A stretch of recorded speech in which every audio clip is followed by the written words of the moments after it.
Это первое заседание Гулрыбского районного собрания после выборов в органы местного самоуправления. Звучит государственный гимн Республики Абхазия.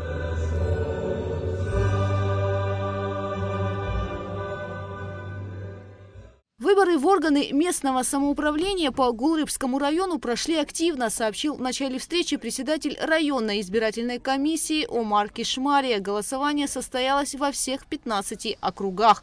В целом явка избирателей составила более 47%. Избрано 15 депутатов. У нас произошло обновление депутатского корпуса на 80%. Если говорить о возрасте, средний возраст депутатов составляет 44 года. Самому старшему депутату 76 лет, а самому молодому накануне выборов исполнилось 25 лет. Вот такой состав у нас депутатов. В актовом зале администрации Гулрыбского района собрались представители общественности, депутаты бывших созывов районного собрания. Звучали напутственные слова и пожелания плодотворной работы. Самое главное – стать рядом с руководителем Саидом Геннадьевичем. То, что он делает, мы все вместе.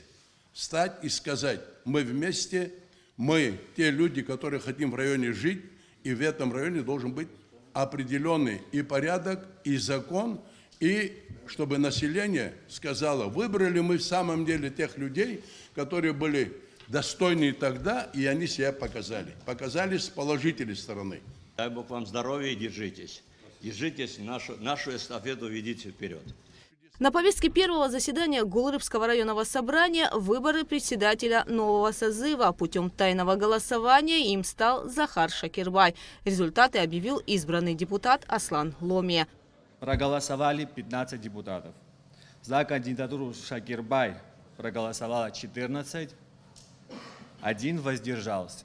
Решение по результатам тайного голосования по выборам председателя собрания Гулрыбского района председатель собрания Гулрыбского района Шакирбай Александр Захар Александрович.